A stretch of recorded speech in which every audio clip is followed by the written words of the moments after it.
Two of the greatest songs of all time, Send in the Clowns and Both Sides Now. Buckle on up as you are about to hear from this legendary singer of these and hundreds of other classics. Welcome to the Motivation Show podcast, and get ready to be inspired, motivated, and achieve massive success. And now, your host, the mayor of motivation, Eli Marcus. Our guest has inspired audiences with sublime vocals, boldly vulnerable songwriting, personal life triumphs, and a firm commitment to social activism. In the 1960s, she evoked both the idealism and steely determination of a generation united against social and environmental injustices. 5 decades later, her luminescent presence shines brightly as new generations bask in the glow of her iconic 55 album body of work. 55 albums. I don't know how that happened. And heed inspiration from her spiritual discipline to thrive in the music industry for, get this, a half a century. That's crazy. Welcome to the Motivation Show, Judy Collins. Thank you so much. I'm delighted to be here and glad that you could join me. Well, Judy, I got to tell you, your bio is insane. I mean, I was like looking at your bio. I was like, I could spend the entire day just reading your bio. So forgive me for shortening that a little bit. It's okay. So, one of the, of course, questions that beg to get answered, first question in my mind is, when did you first get the singing and performing bug? What inspired you? I was born into the family of a great singer, great performer. My father had a radio show for 30 years. He made our living singing the Great American Songbook, which, of course, now we call the Rod Stewart Songbook. Those songs paid for our piano lessons and our dinners and breakfasts and houses. And he was a great performer. And, of course, when I was a little girl, I always say I learned Danny Boy when I was in the womb because my father was singing all the time. And I wanted very much to be doing that. I wanted to play the piano. I wanted to sing. I wanted to be involved with that. And I did. I started piano lessons at the age of 5, and I sang all the time in the choirs, in the choruses. I became a concert pianist. I played with an orchestra when I was 13. And then I discovered the guitar when I was 15 and a half or something. So I jumped into the Great American Folk Scare, as one of my brothers calls it. And I hit the road running. I mean, I started getting paid for this when I was 19. So I've been going like mad ever since it happened. It's fascinating to me is I don't know if the whole folk thing, if you had done it today or any other time other than the 1960s, would have, taken off the way you did it. You were the perfect person for the perfect time. I was. I heard somebody say the other day, we have to focus on our luck. We have to pray about our luck. Our luck has to come. And, I've had nothing but luck, honestly. Yeah, I've had tragedies in my life, as everybody has, but I've had a tremendous amount of luck and support. And also, I was in the right place then. And I moved to New York and I was in the Village, which was the right place then. Oh, yeah. Because then all those incredible writers were hanging around my corner. I'd run into Tom Paxton on the street and he'd say, okay, I just wrote this song. Bottle of wine, fruit on the vine. When you're gonna let me get sober? How about recording that? And of course, at that point, he didn't have a record label. Maybe he recorded already for Elektra. Anyway, I was signed to Elektra in 1961 and got involved with my manager, Harold Leventhal, in that same year. So I was just kind of soaked in the music and the river of music that was coming out of the Village. So all of those things were happenstance, maybe, or good luck, or karma, or something. Well, the guy who ran the Brooklyn Dodgers, Branch Rickey, he has one of the best definitions of luck. He said luck is a residue of design. So you have to put the things together to allow the luck to seep in, or you can call that, I think they call it today The Secret, or they they have all other kinds of names for it. But at the end of the day, you've got to be pretty proactive in getting that luck to sort of find its way to you. Luck is the residue of design. I wrote it down in my. I thought I did. Let's see. Luck is the residue of design. I wrote it in my phone. Yeah, and the other great quote, is about life, is that it's 10% of life actually is the things that happen to you, and 90% of it is how you react to it. How you react to it, right? Absolutely. Because we all have ups and downs, we all have tragedies. Some of us can't go on any longer and completely devastated, and others find a way through it and to persevere and even learn lessons in it, right? And obviously, you've been a role model in that. How do you do that? Yeah, all these things that happen to us are our teachers. Not easily taught, are we? Because we have to have things thrown at us, and we have to learn to duck or absorb or change or find some resilience somewhere. Usually, talking to other people. Judy, what I wanted to ask you, what keeps you grounded? I mean, here you are, you're kind of world famous celebrity. You've been around the block a bit. What enables you to basically, not be driven by ego and dealing with common folk like me? Well, you're not a common folk. You're a social helper and a social star. So I would say that's unique and important. And part of the fact that I'm here, first of all, I have good genes. My family, my mother, died at 95. And my relatives, I have a lot of relatives in the hundreds, 104, 104, my great aunt and uncle. So I have the DNA of what's gone on with me, born with a voice to sing, born with a desire and a learning gene. I want to learn everything. I want to learn. I want to experience. I want to know what's going on.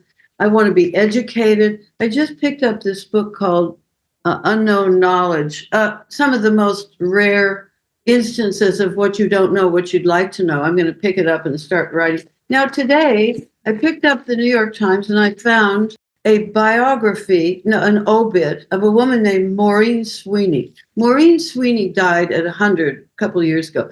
But Maureen Sweeney is the woman who was operating the weather tracker in Ireland 2 days before the D-Day invasion. Wow. And she reported to everybody in London that the weather on the planned date was going to be lousy. Wind and rain and snow, not snow, wind and rain and clouds completely obscuring D-Day invasion. And so the information from Maureen Sweeney got to the generals and they postponed the invasion for a day on her word.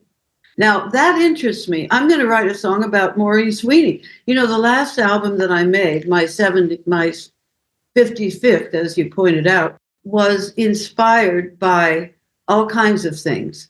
And so that interests me of people's lives. I've written about Georgia O'Keeffe and I've written about all kinds of people in my poems. So it's exciting to learn things. You want to be learning all the time. It's interesting. When I go to a funeral, I learn things about the person that I didn't have any clue about. When you do hear everybody's experience with another person is different than yours. It's almost a good bet. It's interesting. I actually read the obits myself because if I see somebody who's lived to 100, like, how did they do that? What have they achieved? What made them going? And I think you've already given us some good ideas here, because the idea that you are hungering always for more information and you're never just sitting on your laurels, I think that's a secret to longevity right there. And every day you're fascinated. Every day is a new day Every day is a new day. And I will say, in reference to tragedies and possible tragedies, that I was an active alcoholic for 20 years.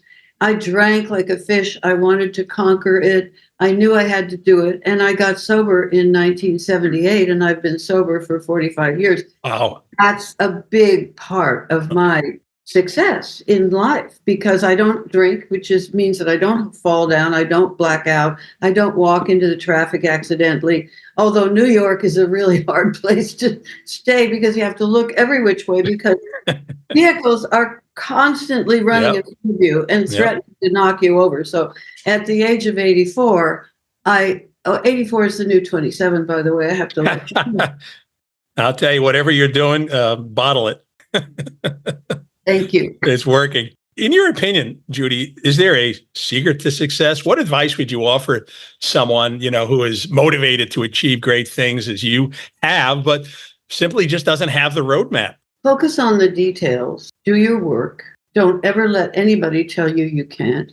Figure out how to do something on any level of public exposure. If you want to publicly expose, start in your living room, start in your dining room, start in your block, start with your neighbors. Just start, right? Start anywhere, right? Just get going. And start, and you'll find that it grows into something that's actually recognizable and doable. Now, you probably know that the greatest fear, even more so than dying, is actually the fear of public speaking, fear of being on a stage, fear of performing. Obviously, you've aced that. Do you feel fear, and how do you handle it? And what do you advise other people to do? I don't. I know a number of performers who have stage fright, etc. I was 3.5 when I had my first public exposure to singing. It was April, and I sang "I'll Be Home for Christmas." So let's face it, I didn't start in the perfect situation, but it was enough. But I never was frightened about appearing in person, in public. And I was on my father's radio show. I sang in the choirs and the choruses. I was always in the school show doing something, playing, Cinderella or whatever. And I was always performing. So anything that I can do in public, I do easily. Now, I might be terrified if I was singing at the inauguration of President Clinton, even singing a song I knew very well. I might be afraid because Michael Jackson was in the dressing room next door to me and Barbra Streisand was across the aisle. So I might be a little nervous, but otherwise I have to get on and do it. So I do it. Kind of feel the fear and do it anyway, huh? Even if you had a little bit of it. Yeah. Gotcha. Perfection doesn't really exist. And so I've been performing basically all my life. Well, there are two songs that you've done that I think I've sung 1 million times. Not very well, maybe, but I've sung them and I can't get them out of my head. And so, what does Sending the Clowns actually mean to you and mean to the rest of us? And why do you think it has resonated with tens of millions of people? Because I had the hit with it. And that's the start. I had the hit with it. Nobody else did. People wanted it. I got my record company when we were about to release it in 1975, 74, 75. My record label got a call from Mr. Sinatra's office saying to Joe Smith, who was the president of Elektra then, Mr. Sinatra would like Miss Collins to hold her release. And guess what my record company said? No way, Jose. Yeah. But of course, I thought, well, that's a moment for having a horse head appear in your bed. If you contradicted the great man's, I was devoted to Frank Sinatra. In fact, I studied singing with a wonderful teacher for 32 years. We listened to 3 people. We listened to Pavarotti, we listened to Frank Sinatra, and we listened to Ella Fitzgerald. That was it. That's about as good as it gets. Where I learned my phrasing, my clarity. That's why I can do what I do now. So, now let's get on to the other big one, which I probably sing, every 5 minutes some days. What does Both Sides Now mean to you? And why do you think that has resonated with so many people? First of all, I heard Joni Mitchell sing this to me on the phone at 3 a.m. She had met Al Cooper at one of the clubs where the Blood, Sweat, and Tears was playing. He followed her home. It was 1967. And she hadn't, of course, done anything. She was a girl, like many girls, looking for somebody to recognize her and play a song. Actually, Tom Rush had recorded The Circle Game, but nobody knew who Joni was. And I recognized the name a little bit because of Tom's recording, but otherwise she had no grasp, no footing, no place yet. And she sang this song to me, and I said, whoops, I'll be there overnight. I'll be there in the morning, which I was. And because I recorded it first before her or before anybody. Now, you can look at the playlist on both sides now of my version, and you see that it's always there in the highest numbers possible, as is Send in the Clown. So I've been very lucky as we look at luck now with your definition of what luck is. Well, when you first got a hold of those songs, obviously you had a lot of confidence in them, which is why you wanted to sing them. I mean, did it dawn on you that they were going to potentially be these worldwide smashes?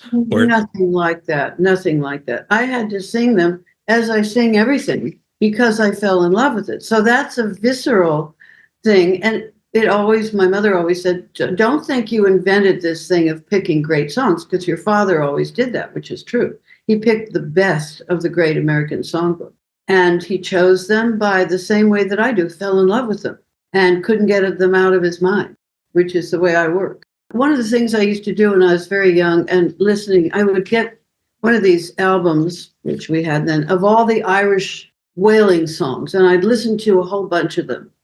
And then the next day, if I woke up with a certain melody in my head, I knew that it was for me. That's how I work. Now I always know right away. I don't have to wait until tomorrow to have it occur to me again. So that's how we do it. Now, Judy, I just did some math in my head, and I actually just realized you've been at this for 7 decades. Yeah. You start with the 60s, that's 7 decades. So any other tips on how somebody can actually persevere and thrive and still perform at a world-class level for 7 decades? Because let's face it, most people fade out. And others, if they're in a group like the Beatles, I mean, it's hard to believe that really only 7 years. They were over in 1970. And here you are still 2024. Well, various things. This would be appropriate no matter what you do or how long you've done it or how long you want to do it. Eat right, lose weight, exercise every day, get a spiritual practice, pray, meditate, do what you can, be grateful, have a lot of friends. And be grateful. I like that one. That's really important. Grateful. List your gratitude list as often as possible, not just on New Year's Eve. And stay in touch with people who make you laugh. Oh, yeah. That's a good one, right? Important. Patch Adams and Robin Williams taught us that, right? That's right. I see the ocean behind you now on this virtual that you're in. And actually, I think that going to a beautiful place from time to time, and every day if you can. Day before yesterday, we took a walk by the Hudson River. And doing that, being active, watching your diet, laughing, sleeping 8 hours a night, writing a journal, keeping note of what's on your mind, what you like, and educate yourself. Get the books that interest you.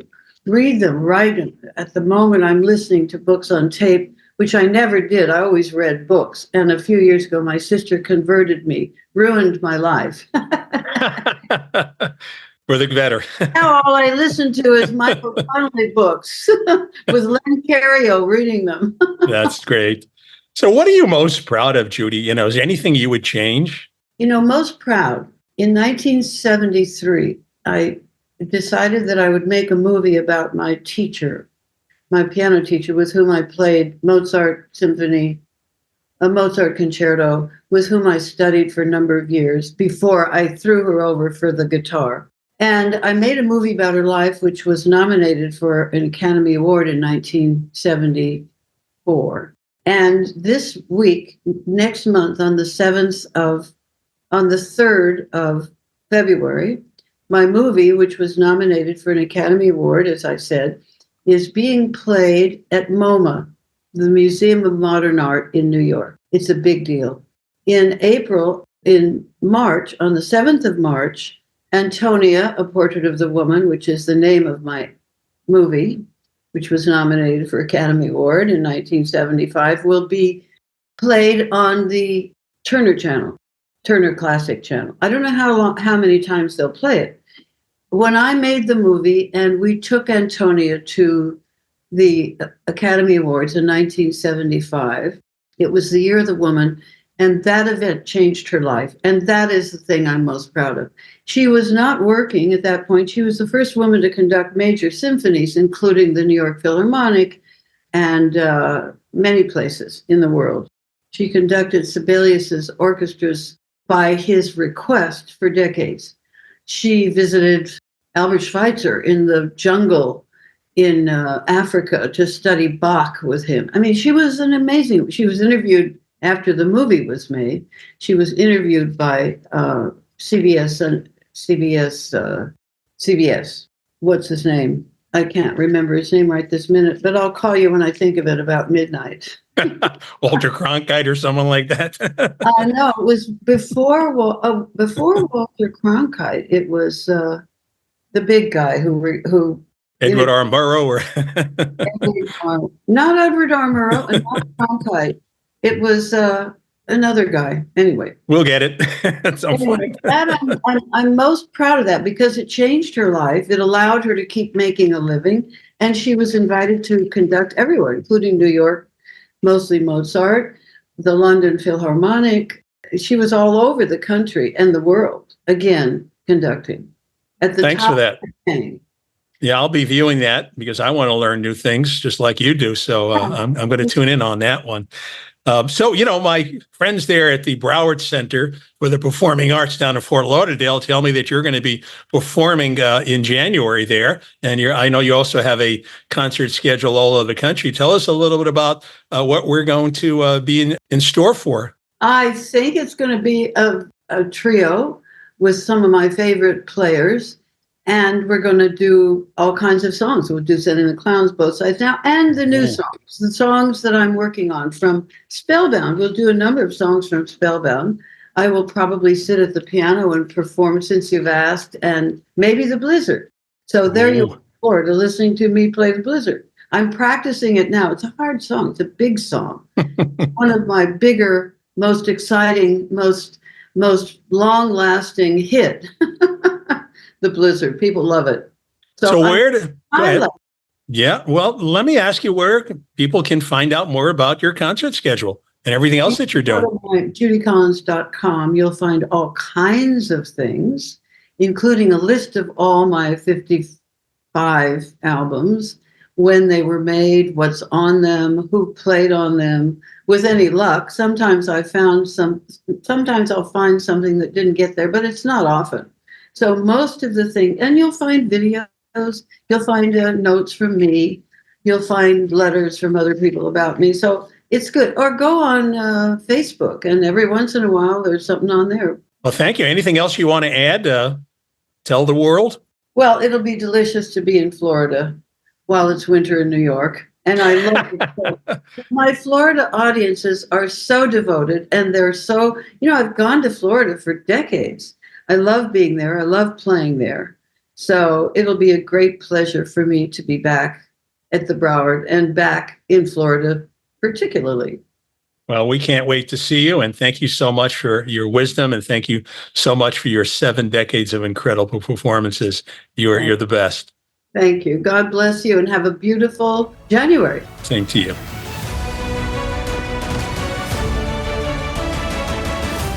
If you would like to inquire about having Eli motivate your team, speak at your event, or coach you personally for massive success, email themotivationshow@gmail.com. That's themotivationshow@gmail.com.